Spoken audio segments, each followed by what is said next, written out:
Networking is really powerful, but it doesn't have to be like handing out business cards. Networking in today's age takes a lot of different forms. If you have an idea of your type of ideal client, you can be much more calculated with how you're spending your marketing hours. But having an idea of who you are for, and sometimes even more importantly, who you are not for, is a really powerful way to target your marketing efforts. I'm super thrilled to have Sam Schlabowski with me today, co-founder of Motion.io and a mastermind in creating scalable business systems. Sam's journey includes transforming Brighter Vision from a startup to a powerhouse with nearly 5,000 clients, leading to its successful acquisition in 2020. And today, he's here to share his insights on building efficient systems that drive business growth, a topic crucial for entrepreneurs and designers, all about getting clients and being more systematic in this. So get ready for an awesome episode packed with actionable strategies and inspiring stories from Sam's rich experience. And I'm really excited we're going to be talking about the subject of clients, marketing, sales, and running an agency. So he has had a lot of experience in that, and he's gone on to create a really cool software as well, which I'll also talk about. But yeah, it's going to be a fun conversation. So thanks so much for joining me, Sam. And I'll bring you on. Hello. How are you? Hey, Lauren, I am doing great. It is a wonderful day here in Denver, Colorado, where I am located. It's like 60 and sunny, so wow, can't ask for anything better. Yeah, I have to take the dog out for a walk after this. Oh, fun. Great. Well, so great to have you. That's actually pretty warm for this time of year. It is. It is. Yeah, it's the weather's been super nice recently. I was just down in Austin. I was visiting my brother. He lives down there. He does YouTube full time, like cooking stuff. But I was down there visiting him, and it rained the entire time. It was like 50 and raining, where I come back here and it's like beautiful and sunny. So excited to be back. Wow, that's amazing. Well, welcome back to Colorado. Awesome. So I would love to hear an overview of what got you to the point you are now, and just a background story of your life as working in web design and your agency and now Motion.io. Yeah, so let's run it back to 2011 when I was just a strapping young lad looking to have a career at some point. And I didn't know really what I wanted to do at all when I went into college. I initially went in as just like general studies. I thought originally I wanted to be a lawyer. Even back then in like high school, I was really interested in politics. I was really interested in law. And I quickly learned from speaking with some people, some family friends who were lawyers, that it was not what I wanted to do. So I kind of went into college with like no plan, nothing. And what happened is I kind of took an advertising class on a whim. And just to fulfill some general like undergraduate credits, and immediately was like, whoa, this is really cool. Like you can study this. First of all, we just watch YouTube videos of great ads in class for like our hour-long class. We analyze them. We break down the messaging, the imagery. We're looking at all of this type of stuff. And so I went to apply at the University of Colorado, the School of Advertising, and really liked it my entire time there. What I kind of stumbled into during my time at school is I took some classes just out of pure curiosity on web development and design. At that time, they had a small school that you could kind of like add on to your degree, where they would teach you design. They teach you kind of the basics of HTML, CSS, JavaScript, how to use Photoshop, Illustrator, things like that. And very quickly, I found that that's what I really loved. I didn't like so much the strategic areas of advertising. Well, I like it, and there's tremendous value of that, and that still informs a lot of my what I do here today at Motion.io. With that, I really found that I loved creating things. I loved building things on a computer. And it goes back, even early on, it was always like shooting movies with my brothers in the backyards. We lived in a very small town, like rural Pennsylvania. And we were always out there with like a video camera making these silly little movies together. Me, my three brothers, my cousins. Um, and that love of creating really came back in full force during my time in college. So, one of the things that I was fortunate to have, and I'll tell this to anybody, I don't believe necessarily that everybody needs to go to college, or even that the things that you learn in college are going to be necessary for your career. What was necessary for me, and what was one of the most helpful things that I learned, is I made some really great friends. One of them went on to go work at Apple as a developer. My very good friend, he was in my wedding, and he taught me some additional stuff, even outside of what I was learning in class about web development. So I had started in college basically to make some extra money because, you're a broke college student. I wanted to be able to go snowboarding all the time. I wanted to be able to go to trips in the mountains with my friends.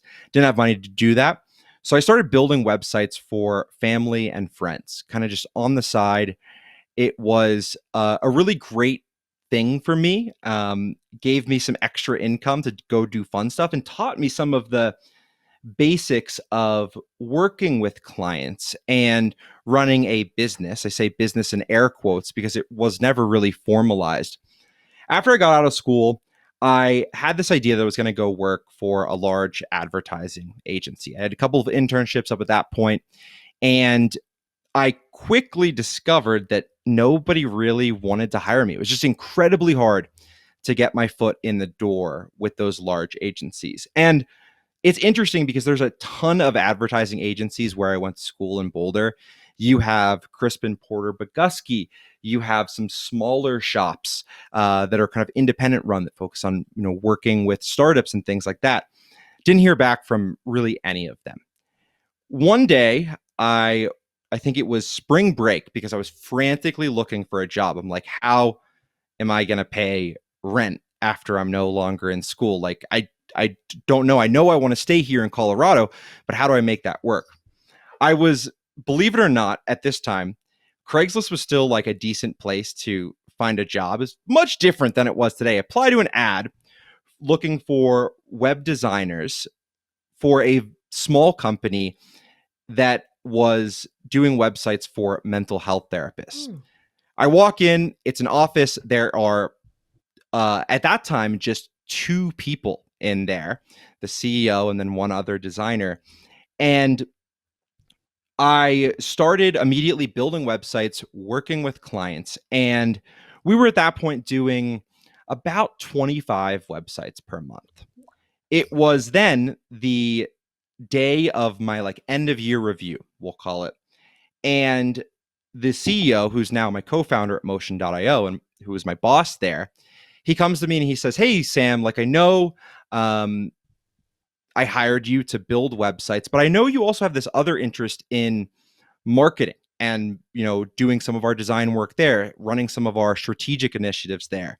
And I said, "Yeah, I mean, that sounds like amazing. That's like the perfect intersection of these two things that I really found that I love doing were really fulfilling to me." So he offers me a job as our marketing coordinator. The company's name is Brighter Vision. And 15 minutes go by. I'm like, yeah, I'm going to accept this. This sounds great. Sounds like a perfect opportunity.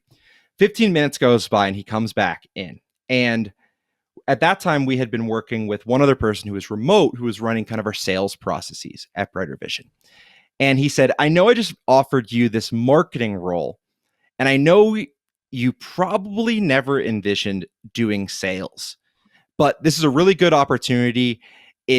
We're a fast growing company. I really need someone to do sales for us. And I know how you work with clients. I know how you speak with clients, that you have a good presentation. You're able to get the message across clearly. I think you could be decent at sales. Is this something you would be open to?" And at that time, I was a little bit hesitant. I'm like, what does this mean exactly? But it was also early in my career, and I was really hungry to make an impact? And I said yes.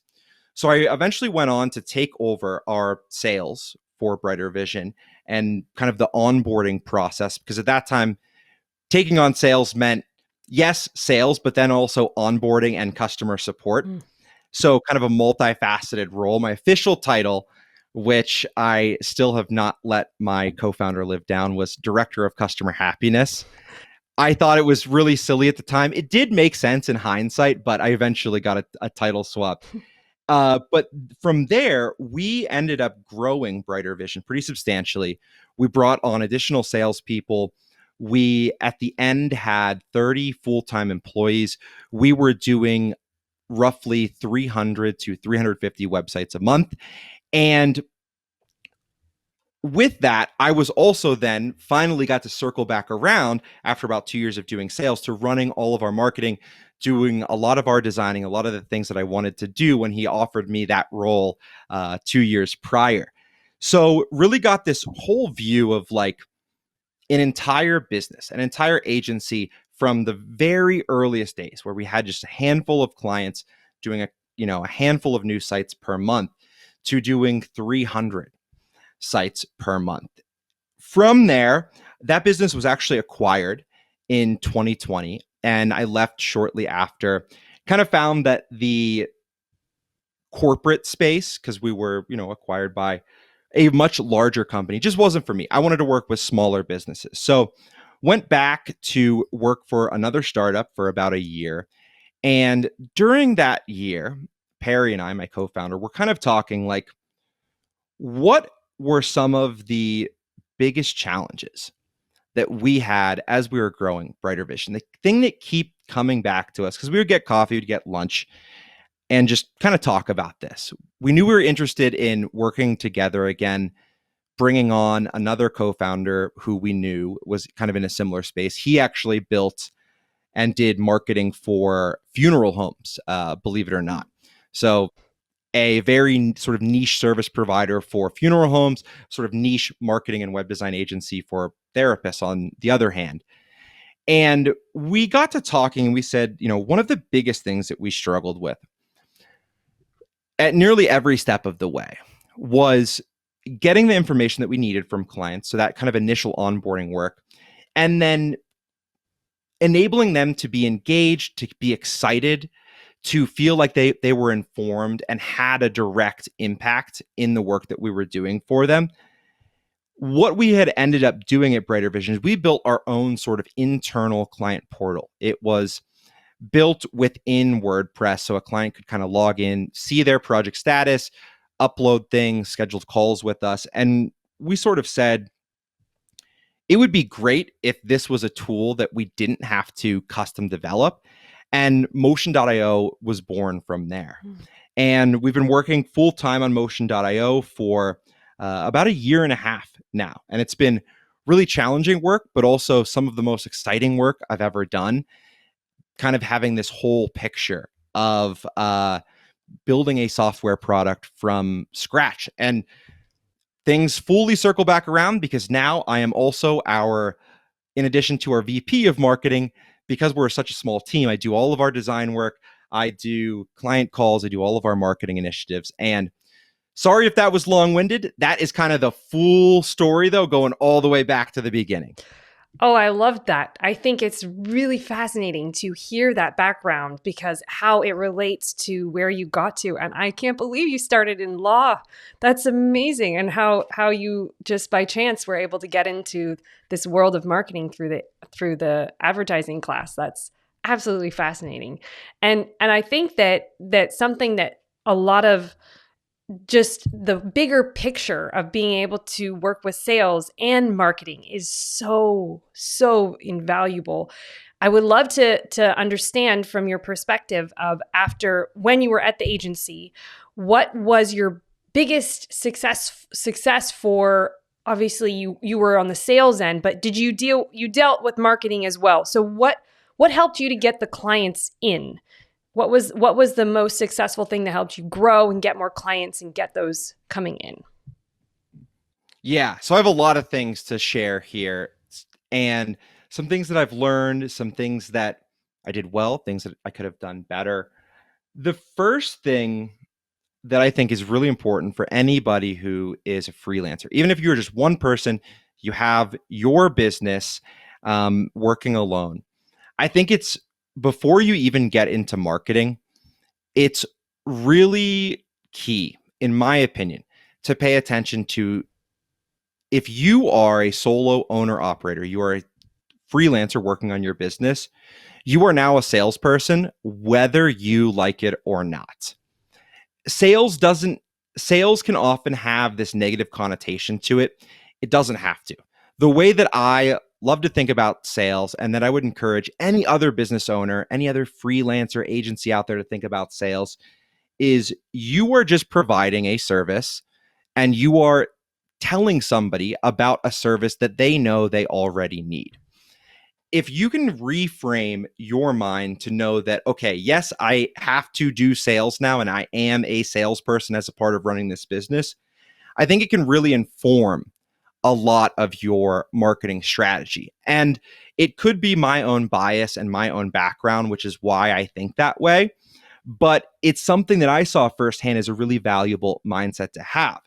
Because if you come in and you say, I just want to do marketing, don't want to do sales, you overlook this whole process that happens after somebody raises their hand, somebody submits a lead form, somebody sends you an email. If you aren't in the mindset of, yes, I am a salesperson now, it can be so easy to overlook those other things. All of that said, some of the best things that I think everybody should be doing to get clients is, number one, pay attention to your referral process. Referrals were one of our biggest drivers of new clients at Brighter Vision. And a lot of times you hear somebody say, oh, I'm all referral based, or all of my new business comes from referrals. I've interviewed now on my podcast that I do 50 different business owners thus far. I believe we're at episode 55, but some of those are solo episodes. And a question that's come up a lot, and I have asked a number of our guests who are designers, they're freelancers, they have an agency. I asked, what do you do for client referrals? Because that's something that I wish I would have known sooner, is that anybody who says they're referral based, they have a process for that. They have a way that they are, first of all, creating happy clients that want to refer people in the first place. And that's the way that you do that, is primarily through your client experience. But then the second part of that is they have a way to capture those referrals. So something that I would recommend is build a referral step into your process of working with clients. One of my favorite things to do is when a project wraps up, send an email saying, hey, client, I loved working with you. I think that this project turned out amazing. If you share that sentiment, it would mean the world to me if you referred others to me. Here's an email address or a form where you can send these referrals to, and even better, offer some kind of incentive to encourage them to give you that referral. One of the things that we had done previously at our agency is we actually had a form within our emails that clients could fill out. They would enter their email address, the email address of the person that they were referring, and it would auto-populate this template that allowed them to just click send, and it would send that email to their referral. So the email came from our client versus coming from our agency. And that was something that was really effective, because when you're giving a referral, you don't really want that referral to come from some unknown company you've never heard about. Instead, it was coming from their friend, their colleague that was interested in sending that business our way. Great. Okay. Well, that makes sense. And I think that the referral is an amazing process, but a lot of what I hear a lot of designers ask is, well, how do you get those clients coming in to begin with? Like, what is that? Yeah. What is that process? Because it's kind of the chicken or the egg circumstance otherwise, where, okay, we got the referral system in place, but a lot of people struggle with getting those initial clients or getting that build up. So what do you say on that? Yeah. And that's a very good point. So I will take a step back here. And maybe for somebody who is kind of in the earlier stages for their agency, there's a couple things that I think that are really helpful to do. And the number one is going to be networking. Networking is really powerful, but it doesn't have to be like handing out business cards. Networking in today's age takes a lot of different forms. And I think that the first thing that you can really do to network yourself is once you launch your business, you just need to tell people about it. Look through all of the people you know. Think about the family and friends you know that have businesses or work in small businesses, and just let them know about your business. Say, hey, by the way, I've launched this new business. Here's my website. If you ever need design services, if you ever need website development, I'd love to chat and get connected. So that's number one, is start that networking piece as early as you can. It can start slow, even just with family and friends, because your network is oftentimes a lot wider than you think it is initially. Also, with getting the word out and doing some of that early networking, there is a totally free way to network on social media platforms, and that is simply engaging on other people's posts. Engaging, commenting is a big one too, especially on platforms like LinkedIn. Because if you've set up your LinkedIn profile and you have your business name, your business website on that, just commenting, offering a useful piece of advice on content that is relevant to you or your business can be a great way to just build some of that initial exposure to your business and then the services that you're offering. And it can be a little bit uncomfortable at first. I think it's really easy to feel like you are fake or your business is made up in those early days before you have a lot of clients or a consistent stream of revenue coming in. But becoming confident and getting a little bit comfortable with things that make you or may have made you uncomfortable is going to be key in those early days. Because ultimately, if you don't tell people about your business and that you have this business in the first place, nobody's ever going to find out about you. Nobody's ever going to come through the door. Absolutely. Very well said.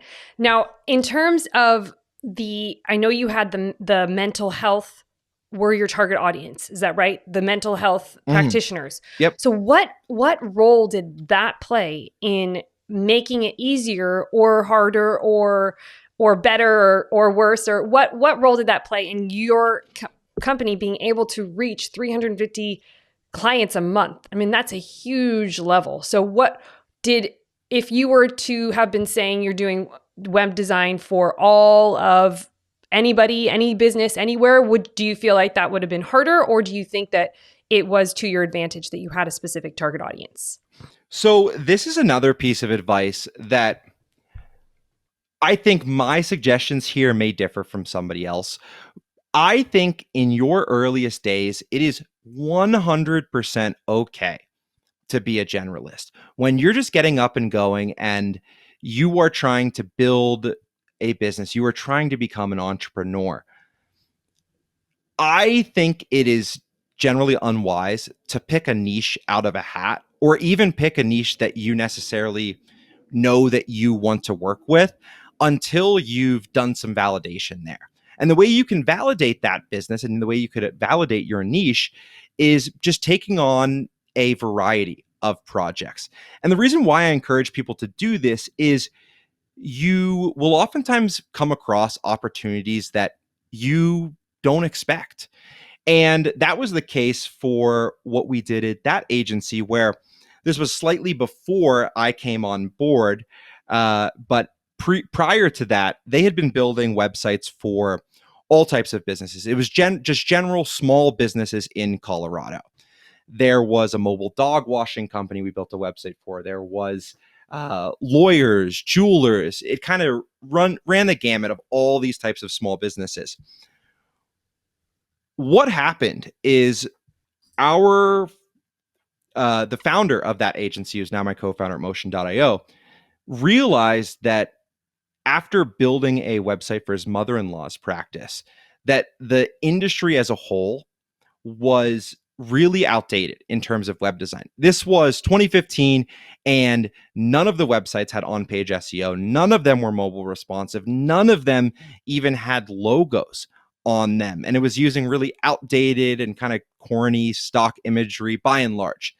And that was an opportunity that we recognized because we were working with a bunch of different people. We didn't jump into it too soon.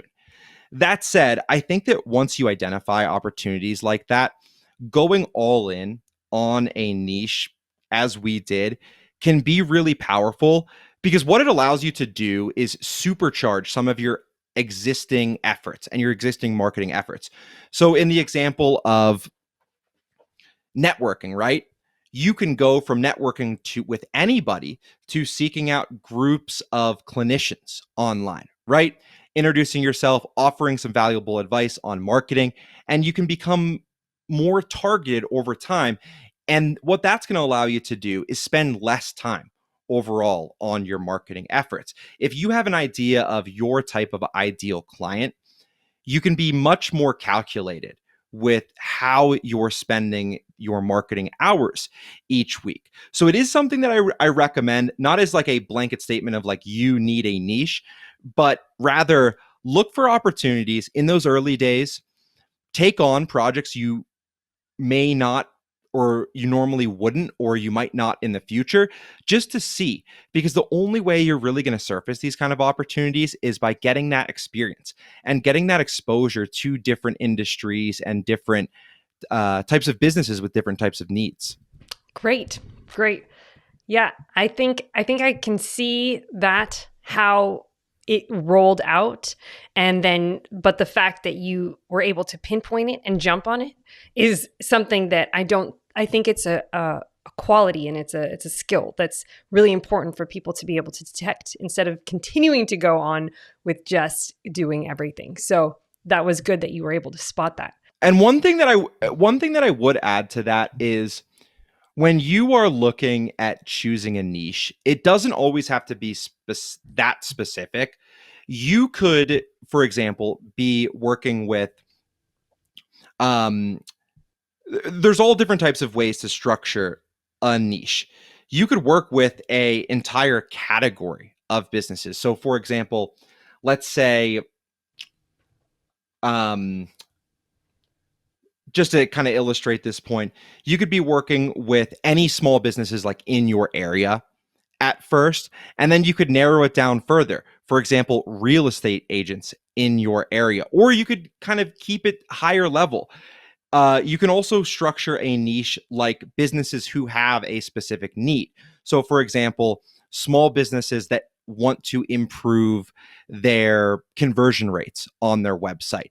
And you can specialize in offering that as like your service. If you're a small business that wants to improve your website conversions, market yourself as that. You don't have to go ultra specific, but having an idea of who you are for, and sometimes even more importantly, who you are not for, is a really powerful way to target your marketing efforts. So you are more calculated, you're spending less time overall, and you go from throwing spaghetti at the wall to see if it sticks to making a nice spaghetti bolognese. That's a good way of putting it. So, and there's something that you brought up in one of your solo episodes about the transition you had to make from the InMotion.io when you were building it, and you had to transition from what you thought it was going to be to what you knew it needed to be, and the fear that went with that, and the mindset to jump over that hurdle, which can be very, very hard. And I think for designers who are trying a bunch of things and they really think that they know what they want, to transition into being more marketing tactical as opposed to just design tactical is a transition that I think it would be interesting to hear your insight. And as an entrepreneur, what is that like, and what advice would you have to designers to adjust their mindset on that? Yeah, it's a great question. Pivoting is hard. It's really hard to narrow your focus or change your focus on your business, because in some ways, I think the human brain is wired to resist change, where we get this idea of what it's going to be like and what we thought our businesses were, or what our services, our product was. And it can be a real mental hurdle that you have to climb over to get over that. But what I will say is that a lot of times there are really good reasons to narrow down, to become more specific, to change your direction. Either it's going to give you a more targeted approach for your marketing. Maybe it's that you are actually providing a service that you know people want, and it feels like you are doing less hand-to-hand combat, we call it sometimes, to close new deals and to find new clients. And you can transition to this place where clients are coming to you effortlessly. For example, like with Motion.io, when we had set what we had set out to build initially was a project management software.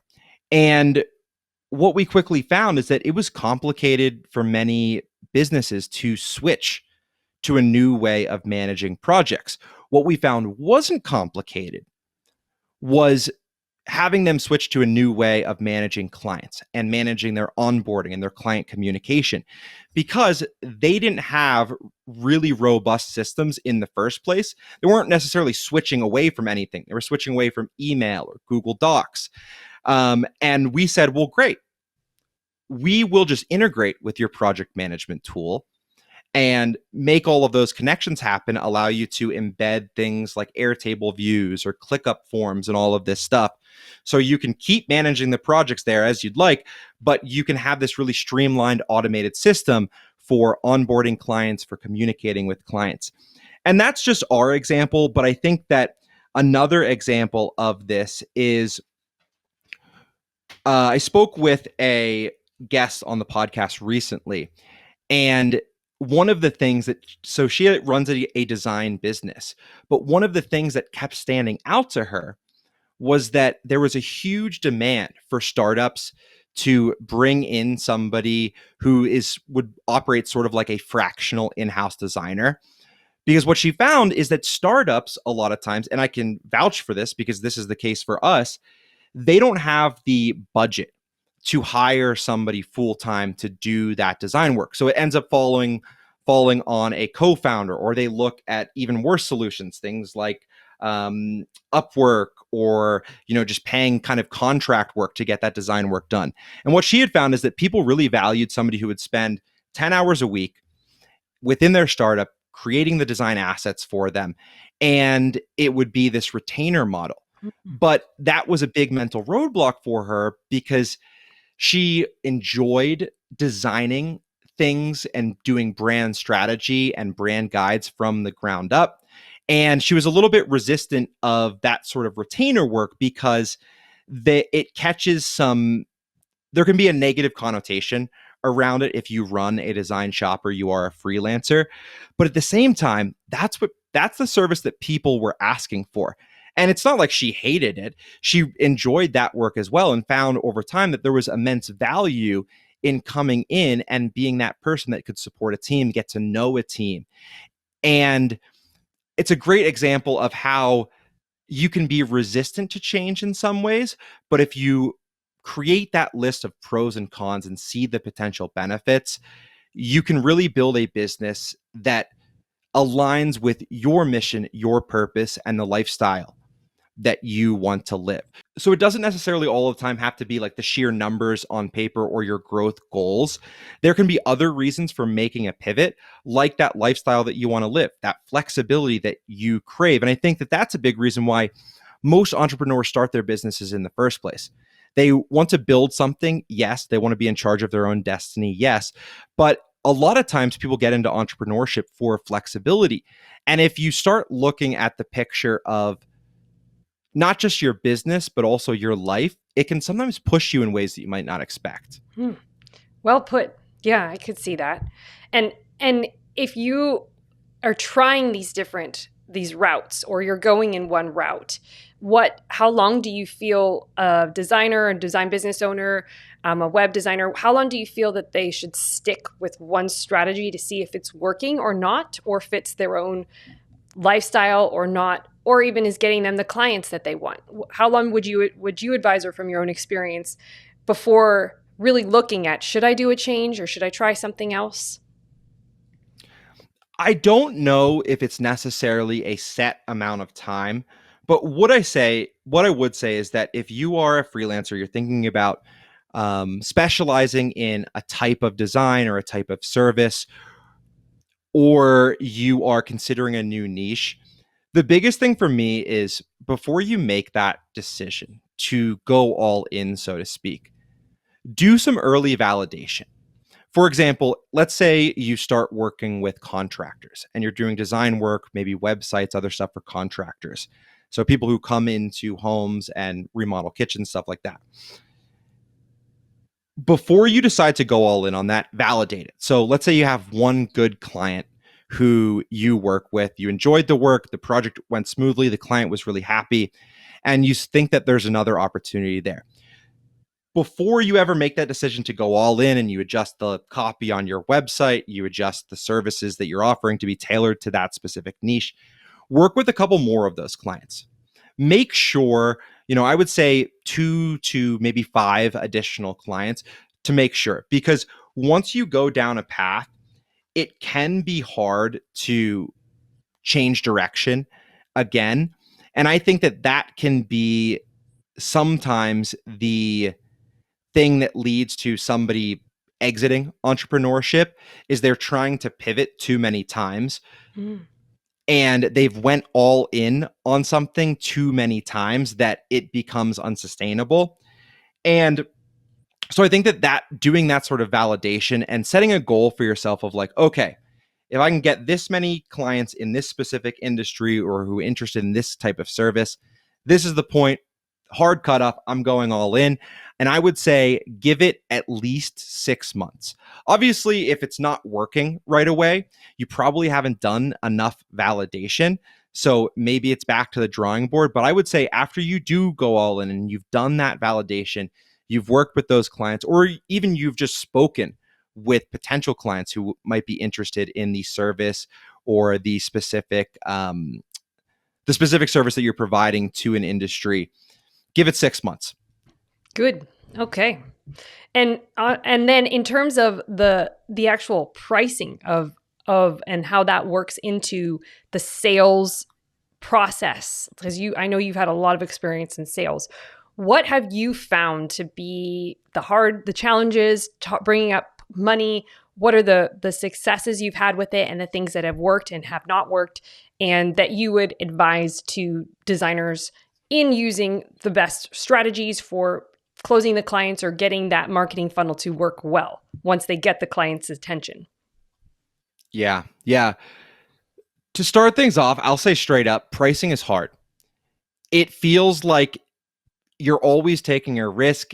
It can be easy to feel like you are pricing yourself too high. The reality for most freelancers out there, though, is you are pricing yourself too low.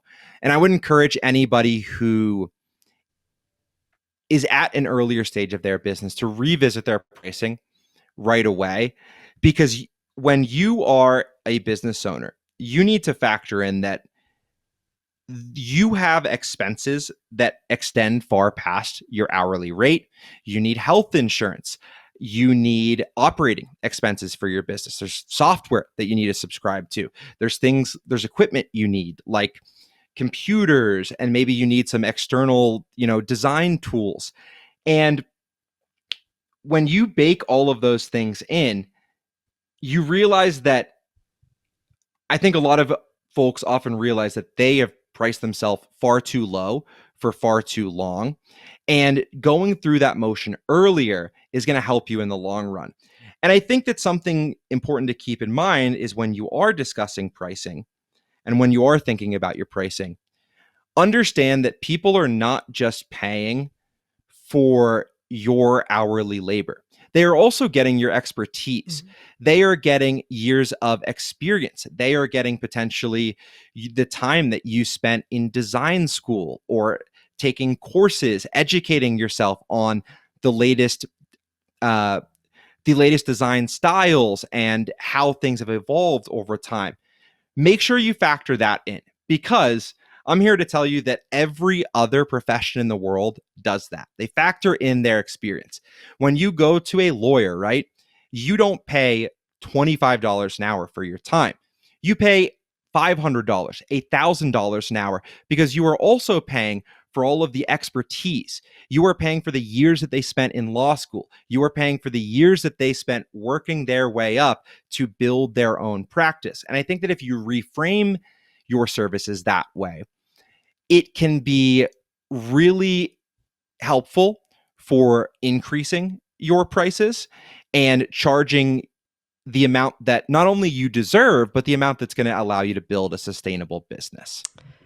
That very well said. I think that the pricing is one of the most complicated points, but it really it's all the mindset. And how have you seen, and just from talking to other designers and yourself working in the agency, what kind of mindset going into these conversations with the clients, or what to do when they balk at prices? How do you overcome that, or how have you overcome that? Yeah. So a something to keep in mind when you are going into pricing conversations is, first of all, it's really helpful to understand the competitive landscape and how others are pricing themselves. Because if you can understand that competitive landscape, what it's going to allow you to do is overcome objections much more quickly. So let's say somebody comes to you and they are, just to borrow from my previous example, a lawyer looking to redesign their website. They balk at the price. They say, this is too expensive. I could just build this myself. One of my favorite things to respond with, first of all, if somebody wants to DIY and they're dead set on it, don't push them. Probably best for the sake of your time to let them go. But the thing that I recommend saying just before that is at least educate them on this one thing. And this is the most important thing, I think, for overcoming that DIY objection. Is this lawyer comes to me, they say, your price is too expensive. I want to design this myself. My response would be, well, you could totally build this website on your own, or you could 100% design this thing on your own. But what is your time worth? What are you charging for an hour of your work?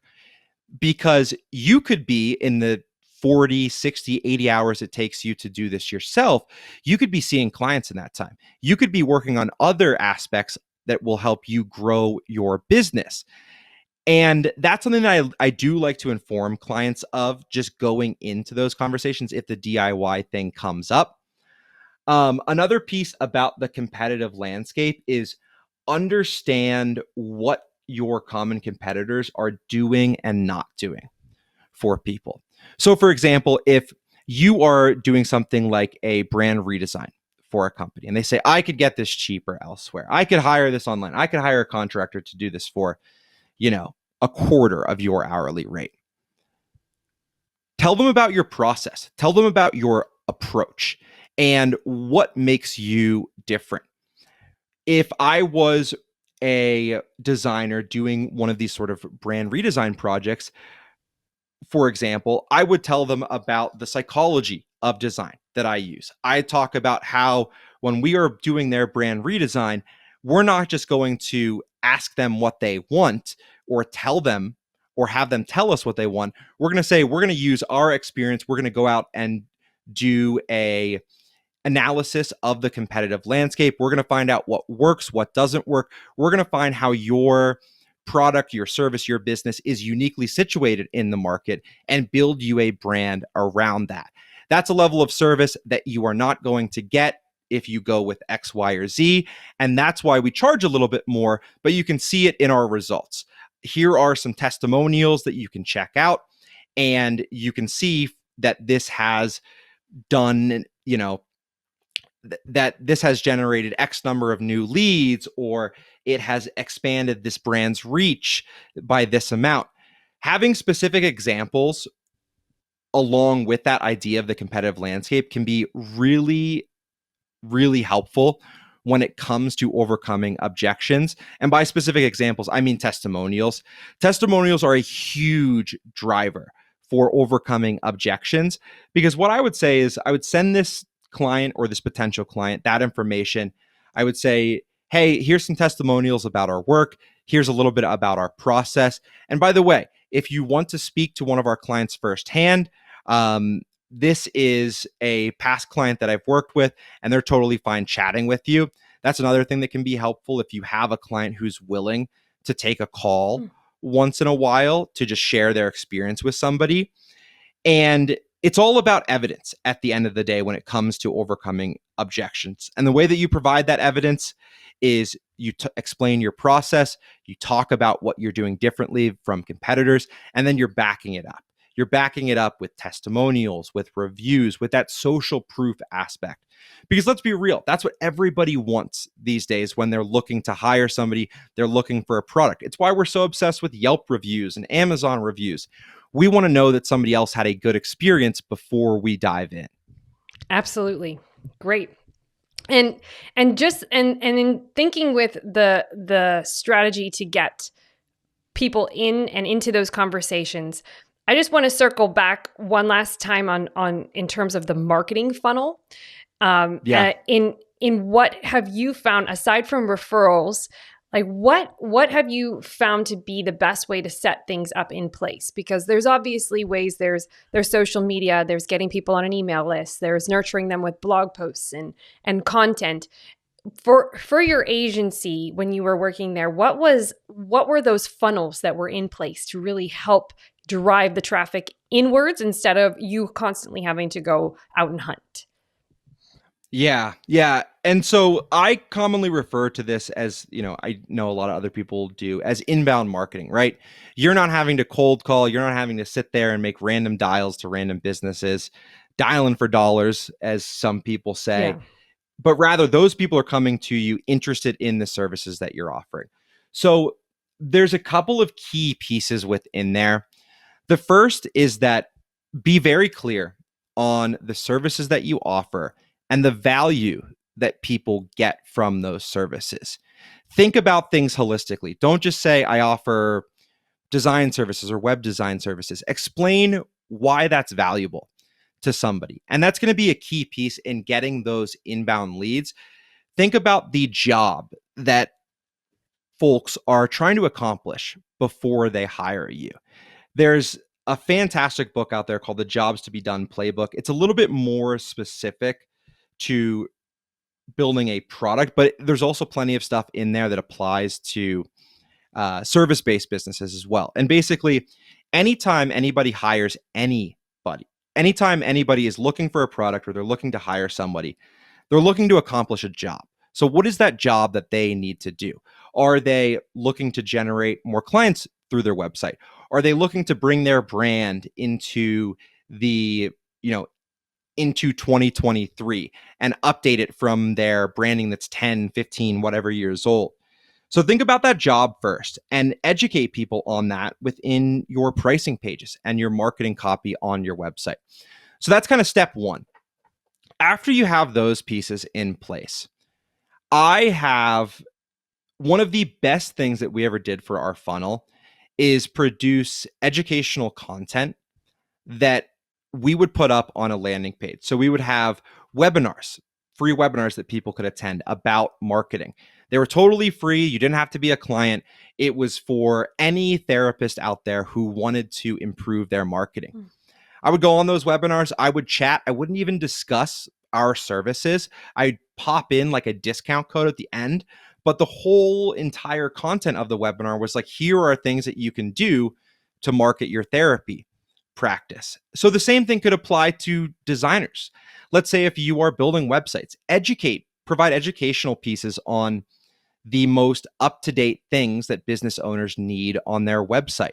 Showing and providing information like that isn't going to cost you clients, because if somebody wants to DIY something, they're going to do it themselves. You're not going to most of the time be able to convince them away from that.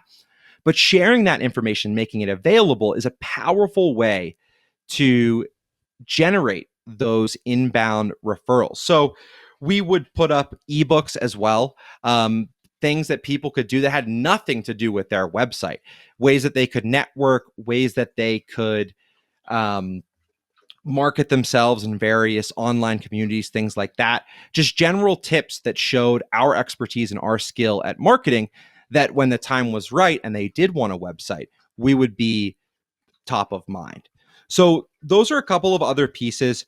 Some of the other things that you can explore are looking for other opinion leaders within a space. And this is, again, where having a niche is really helpful.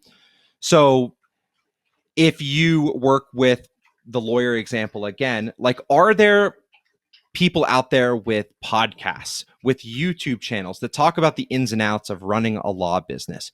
Could you offer to come on there and talk about design and the importance of that, or the importance of having a well optimized website, or a powerful brand identity that helps you stand out? Those collaboration opportunities were also instrumental in bringing us clients in the door, because it's that social proof piece again, where if somebody that your audience trusts has you on, they also trust you and they're going to be more likely to hire you. So look for those types of opportunities as well, to collaborate with podcasts, with other, with YouTube content creators, even with people on social media. Go live with another thought leader that's in your space or does something similar to you, because it can really, really expand your reach, and it can add a lot of fuel to the fire for existing marketing efforts that you're doing. So I think that's a really good piece of advice that I've seen work as well, very well. So excellent.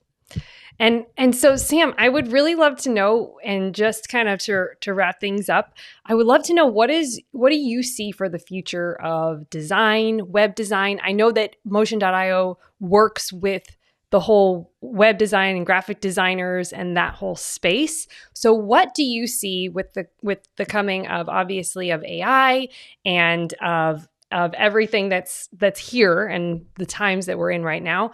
What do you see for the future of design, and just your predictions with that? Yeah, it's another great question. I think that with AI, it's never going to fully replace the need for agencies, for freelancers. In fact, it can support a lot of the work that you do, but in my opinion, it's never going to fully replace. Now, for some people who might have wanted to DIY a website or were bulking at a price already, maybe they'll go and they'll use AI for that. But there's always going to be a large segment of customers in nearly every industry that's going to want to work with a person, that's going to want their expertise, their insights on what works well and what doesn't. And with that, I think that your client experience and the experience that you provide your design clients becomes even more important, because even if you can't compete with AI on sheer design work or design output, I personally think that you can. I think that there's ways you can use AI but still have your own skills support, like AI generated designs or mockups or whatever. But the experience that you are providing customers, you will always be better than a robot, and you always can be better than a robot. There are ways that you can use automation, that you can use AI to support your efforts. So, for example, you can totally remove the need to send any manual emails or do manual follow-ups with something like Motion.io. But what that allows you to then do is spend that extra 15 minutes on a call with the client, getting to know them, getting to understand their business, explaining why you made certain decisions, and educating them on the work that you are doing for them. And if you can do that, AI can never replace you, and you're going to stand out from all of your other competitors. So that would kind of be my piece about sort of this next generation. I think that in 2023, and something that really emerged out of the pandemic, is a digital experience for your clients became twice as important as it once was. Well, previously you might have been able to get by on things like just using email for everything or Google Docs for everything. I think that the time has come where clients almost expect a tailored experience. They want some kind of resource library, whether that's in Notion, whether that's in ClickUp, whether it's in something like Notion.io, something that gives them timelines for their project. They have all of their links right there. They know how to get in touch with you, know how to submit things like support tickets. But centralizing all of that and making it simple for the client is something that is going to become a even bigger expectation going forward, in my opinion. So Great. Well, and I definitely encourage everyone to go check out Motion.io. It's a very, very simple to use platform that it can be super helpful and effective. I've used it with some of my clients as well, and getting feedback, and what they've built is really a good, thoroughly tested support system for the design world and for agencies. So definitely take a look. And Sam, also tell us where they can find you on Instagram. And I know the podcast Designing Growth as well is great. That can be found on Apple Podcasts and Spotify and all those places, right? I would definitely tell. Yeah. Yeah. So on Instagram, we have 2 accounts. We have the Designing Growth Podcast. That is just at Designing Growth Podcast on Instagram. We also have our Motion.io Instagram account, which is more like tutorials. We do post some podcast clips on there, but it's more like tutorials how to use Motion.io and kind of product updates. If you want to connect with me personally, the place that I typically hang out and where I'm like really kind of responding to messages is going to be LinkedIn. Just Sam Chlebowski on LinkedIn. Love to connect with you. Send me a DM. They're always open. If you do want to follow my Instagram as well, I did just make it public. It's really not even about work at all. It's kind of just like personal stuff on there. It's a funny name too. It's @Grateful Meatball because I'm a big cook and I love the Grateful Dead. So I kind of mash the 2 things together. But feel free to follow me on there as well. Great. You have pictures of your new baby as well there? My baby and my bulldog. Oh, cute. My 2 babies. Yeah. Awesome. So perfect. Well, I'll definitely follow you there. I haven't, and I follow Motion.io, and you have great guests on the podcast and everything. So it's a good resource, and I'll link to everything down below, and so that people who are watching this can also just simply click. So great. Well, thank you so much, Sam, for being here. It's been a really great and valuable conversation that I think if anybody who owns a design business or an agency listens to this will take away a lot of value. So I really appreciate your time and for being here. Yeah. And thanks for having me, Lauren. It was awesome to chat with you. And I would love to have you back on our podcast as well, because it had been, I think it was like episode, it might have even been like 28 or 30 that you were on. So I'd love to have you back on it again in the future as well. Oh, I'd love to be there. Thank you. Awesome. Okay. Bye, everyone.